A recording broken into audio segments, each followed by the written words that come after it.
proses merupakan salah satu tahapan dalam respirasi aerob pada katabolisme.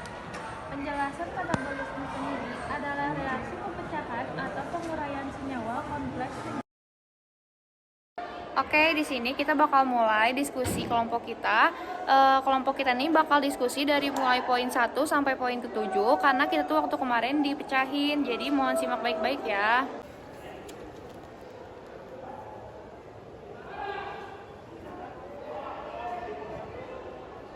Saya Cynthia Jasmine Pertiwi, absen 34. Saya kebagian menjelaskan proses glikolisis dan dekarbolisasi. Untuk proses glikolisis itu tuh berada di bagian sitosol. Nah, proses glikolisis ini tuh membutuhkan sel-sel hidup yang termasuk tuh ada enzim, glukosa, molekul, transfer energi nitokomida, adenelin, dinukleotida atau NAD+, dan adenosine trifosfat.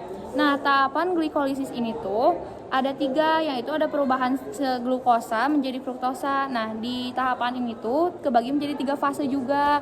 Nah, 3 fasenya tuh adalah fosforilisasi, yang kedua tuh isomerisasi. Nah, setelah isomerisasi ini tuh ada fosforisasi yang kedua. Jadi prinsipnya 3 fase ini tuh kayak merubah glukosa pada sel akan diubah menjadi atom karbon. Jadi si glukosa yang udah ada di dalam sel tuh diubah jadi atom karbon, yang ini tuh bakal berpengaruh sama fase yang kedua, yaitu pemecahan fruktosa.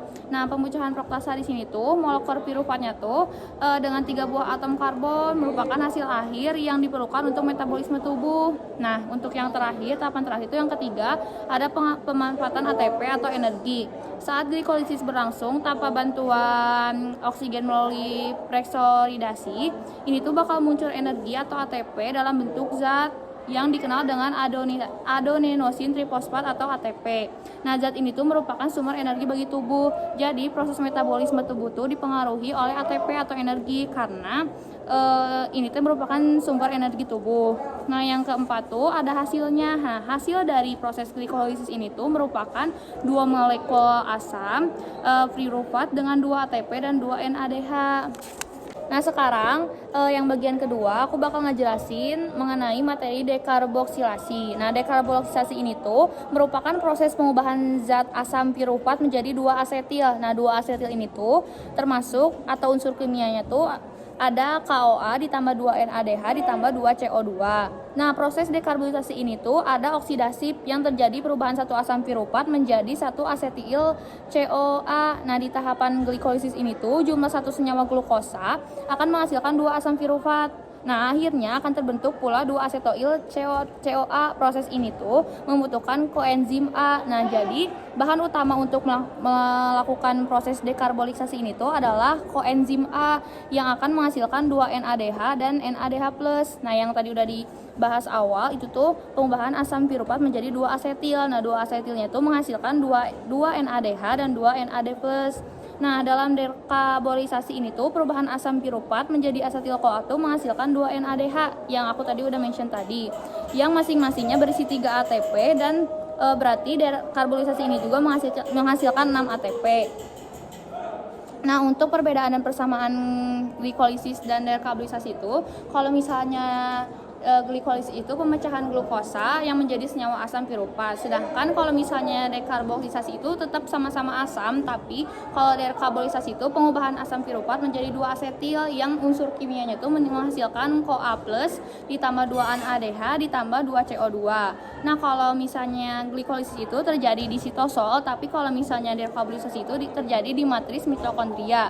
Nah, hasil yang dihasilkan oleh dekarbolisasi itu merupakan 2 NADH yang masing-masingnya berisi 3 ATP. Nah, kalau misalnya hasil dari glikolisis itu menghasilkan 2 asam piruvat dan 2 NADH dan 2 ATP. Terima kasih. Selanjutnya, saya akan menjelaskan siklus Krebs dan transportasi elektron. Siklus Krebs merupakan salah satu tahapan dalam respirasi aerob pada katabolisme. Penjelasan katabolisme sendiri adalah reaksi pemecahan atau penguraian senyawa kompleks menjadi senyawa organik yang lebih sederhana. Selanjutnya, proses siklus Krebs. Siklus Krebs diawali dengan adanya reaksi antara asetil Ka dengan asam oksaloasetat yang membentuk asam sitrat. Kemudian di tahap akhir reaksi ini, asam sitrat akan terbentuk kembali dan membentuk sebuah daur atau siklus. Selanjutnya, sistem transportasi elektron. Sistem transportasi elektron terjadi pengangkutan elektron melalui rangkaian molekul penangkap elektron yang menghasilkan ATP hingga elektron terakhir ditangkap oleh oksigen. Pada akhir terjadi penangkapan elektron oleh oksigen untuk membentuk air.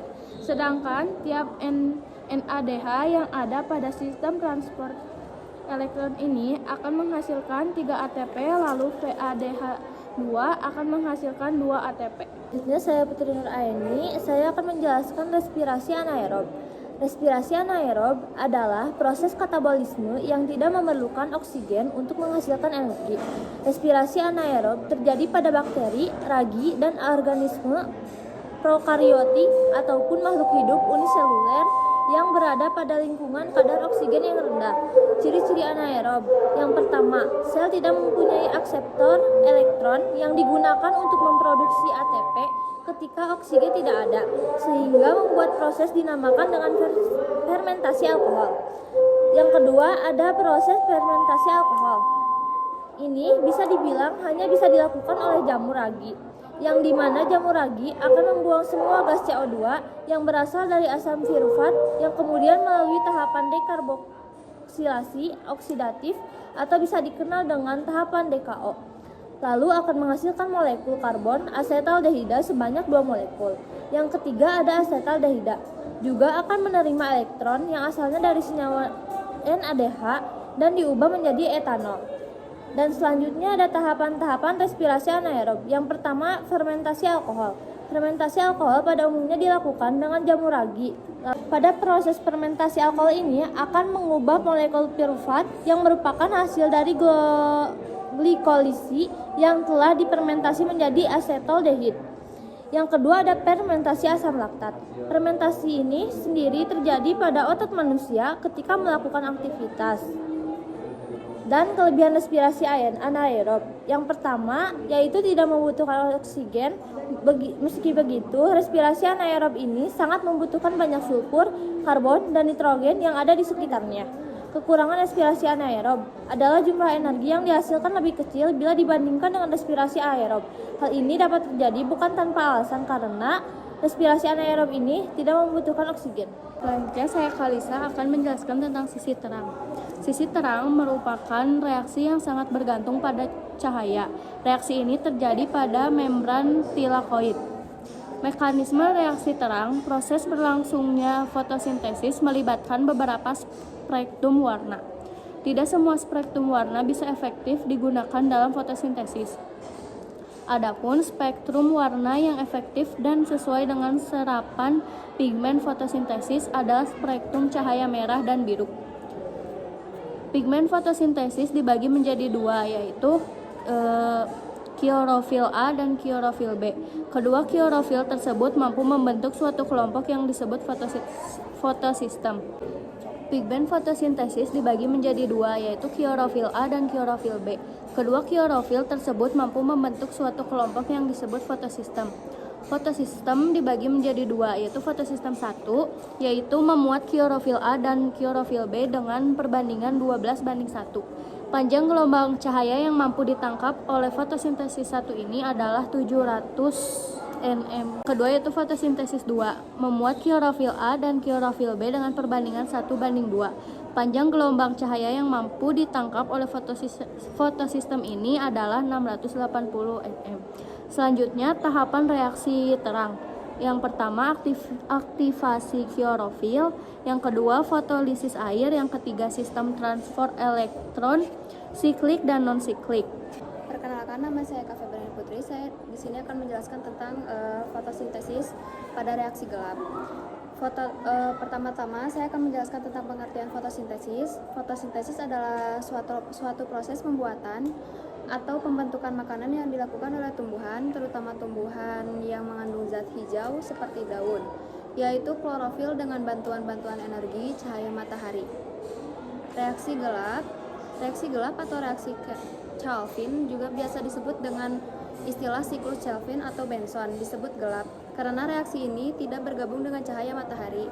Fasenya terdiri dari pengikatan atau fiksasi CO2, 1 reduksi, 2 pembentukan RuBP atau ribulosa bifosat. Reaksi gelap terbagi melalui beberapa tahap yaitu 1. Karbon dioksida diikat oleh RuBP menjadi fosfogliserat atau PGA. Yang kedua, PGA direduksi menjadi PGAL, fosfogliseraldehida.